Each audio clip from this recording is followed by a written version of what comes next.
มื่อนี้พี่น้องต่ออีพีสองพี่น้องไว้เนาะต่อก็นั่งดูห้องพี่น้องเลยตอนนี้ค่ะเนาะหับก่อนไปชมคลิปพี่น้องเนาะกับทักทายสบายดีสวัสดีพ่อแม่พี่น้องกันเบิดชูคนพี่น้องเลยเนาะว่าจะเป็นพี่น้อง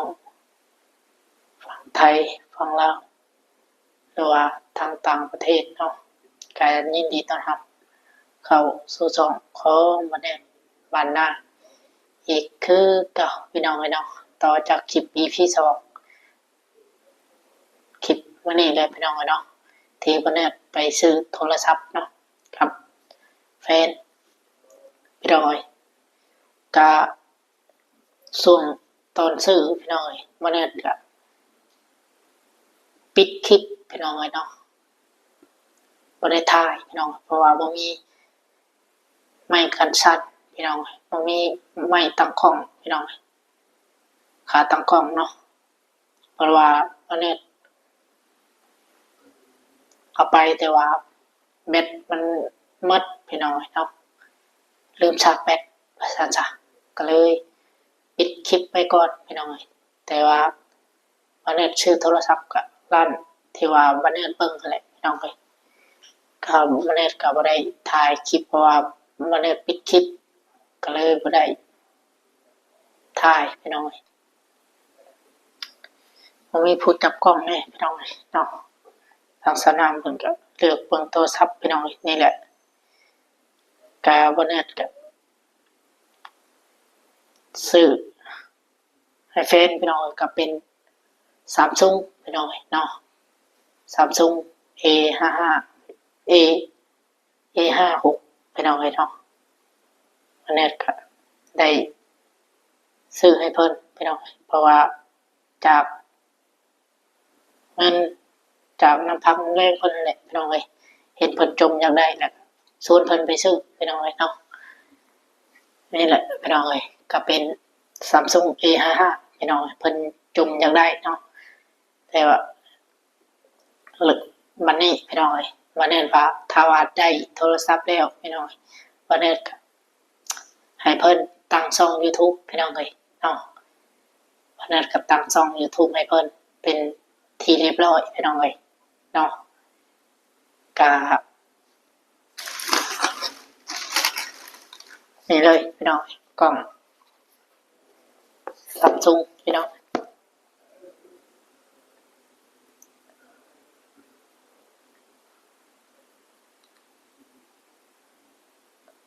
รอ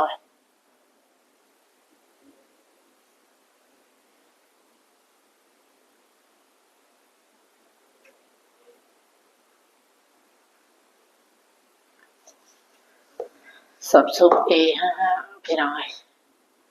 วันนี้ซื้อให้เพิ่นนี่แหละพี่น้องใหม่ๆสดๆเลยพี่น้องราคาก็ตกอยู่ประมาณ10,000กว่าพี่น้อง10,000น้อยๆเนาะแต่สำหรับบัดนี้ว่ามันสำหรับเงินหลัก10,000กว่านี่พี่น้องถือว่าหลายสุดพี่น้องเนาะฉะนั้นแล้วเฮาซื้อมาก็ต้องเฮ็ดให้มันมีคุณค่ามีประโยชน์ต่อเฮาพี่น้องเนาะวันนี้ก็ได้ตั้งช่อง YouTube ให้เพิ่นพี่น้องก็จังใดก็ฝากไปติดตามนะเด้อพี่น้องเป็นกำลังใจให้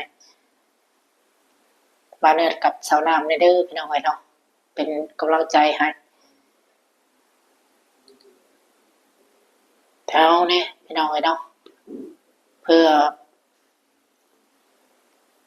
จะมีรายได้จาก YouTube พี่น้องเพราะว่าซื้อโทรศัพท์มากับแพงแล้วพี่น้องเนาะตกอยู่10,000กว่าต่อมาเนี่ยซื้อ10,000กว่าพี่น้องน่าจะตก2เครื่องกันน่าจะตกอยู่แต่20,000กว่าเลยพี่น้องเนาะเพราะว่ามาเนี่ยซื้อโดนแล้วพี่น้องเนาะตั้งแต่ได้ปีกว่าแหละพี่น้องเนาะปีกว่าแหละเครื่องที่ว่าเนี่ยถ่ายคลิปอยู่ตอนนี้เนาะ วันนี้ก็หวังว่าซื้อโทรศัพท์มาแล้วเฮ็ดให้มันมีประโยชน์พี่น้องเอ้ยก็ตัดสินใจเฮ็ด YouTube นี่แหละพี่น้องเอ้ยจะได้ก็ฝากแม่ๆ FC สุขุสุคนมาติดตามรับชมเป็นกำลังใจให้แถวสองคนนี่เด้อพี่น้องเอ้ยเนาะตอนนี้ก็วันนี้ก็ได้ตั้งช่อง YouTube ให้สาวน้ำเพิ่นเป็นที่เรียบร้อยพี่น้องเนาะเดี๋ยววันนี้จะให้เบิ่งพี่น้องนี่เด้อพี่น้องจะได้ก็ฝากไปติดตามแน่พี่น้องนี่น้ำสาวสวรรณเขตพี่น้องซื้อซองของเพิ่นเนาะวันนี้ได้ตังค์ให้เป็นที่เรียบร้อยพี่น้องนี่แหละซื้อซองของเพิ่นพี่น้องซื้อเป็นซองใหม่พี่น้องปืนใหม่เนาะจังไรก็ฝากแม่ๆ FC ทุกคนไปติดตามรับชมให้แน่พี่น้อง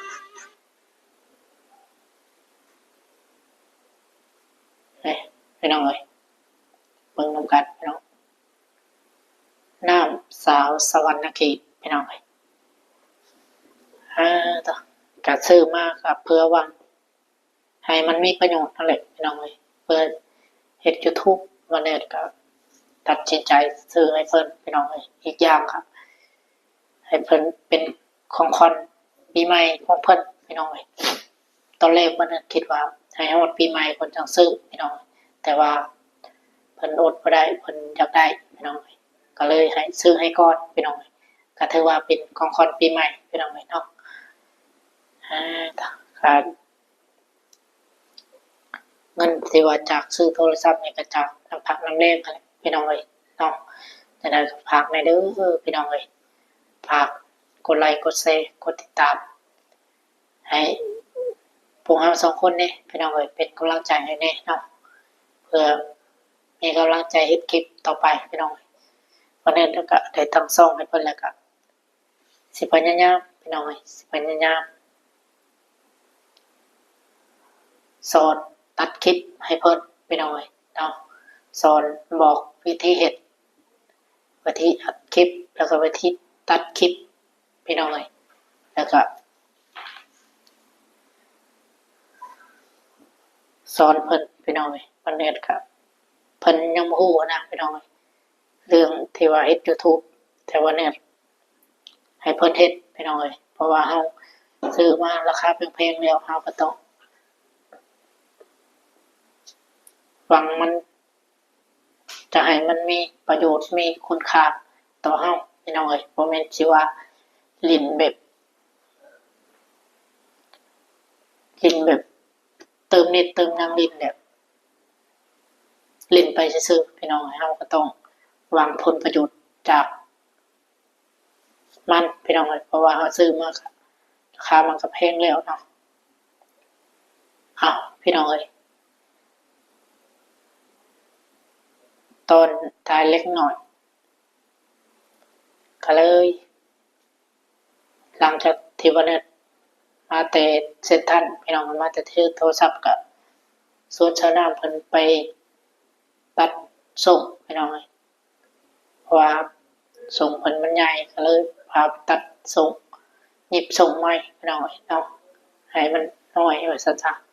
วันนี้ก็เลยบ่ได้ถ่ายคลิปลงพี่น้องเพราะว่าเที่ยงแล้วเด้พี่น้องวันนี้ก็ว่าสิไปซื้อกับข้าวแต่ว่าบ่ได้ไปพี่น้องเมื่อยกลับมาห้องครับเมียนห้องแม่นยังพี่น้องกลับเมื่อยก็เลยอยู่พี่น้องตอนนี้ครับอยู่ห้องก็เลยมาอัดคลิปแจ้งพ่อแม่พี่น้องให้รับรู้นำกันพี่น้องจะได้ก็ฝากกดไลค์กดแชร์กดติดตามให้เด้อพี่น้องเป็นกำลังใจให้พวกเราสองคนนี่พี่น้องเนาะสำหรับคลิปนี้ก็สิมีประมาณนี้พี่น้องวันนี้ก็บ่มีหยังหลายเนาะจังได๋ก็ขอบคุณ FC ที่รักเพลงเบอร์ทุกคนพี่น้องที่เข้ามาติดตามและรับชมเนาะก็ให้อยู่ดีมีแรงความเจ็บจะได้ความไขจะมีบ่ว่าสิเฮ็ดธุรกิจการงานใดก็ขอให้เจริญรุ่งเรืองก้าวหน้าพี่น้องว่าสิการงานใดก็ ให้ราบรื่นก้าวหน้าไปพี่น้องเนาะจังไรก็วันนี้ก็ขอตัวลาจบคลิปไปก่อนพี่น้องเนาะสำหรับคลิปนี้ก็บ่มีหยังหลายพี่น้องหาว่าเฮ็ดบ่ผิดพลาดประการใดก็ต้องขอโทษขออภัยพี่น้องเพราะว่าวันนี้ก็ยังบ่ค่อยเก่งพอปานใดพี่น้องก็สิพยายามนี่แหละพี่น้องเนาะโอเคพี่น้อง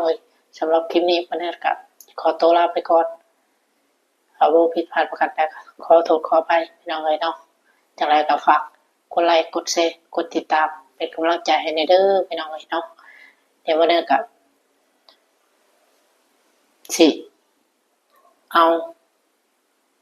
ขึ้นในซองของวันนี้เนาะพี่น้องเนาะที่ซองของสาวน้ำเพิ่นนั่นแหละพี่น้องที่ว่าเพิ่นตั้งไว้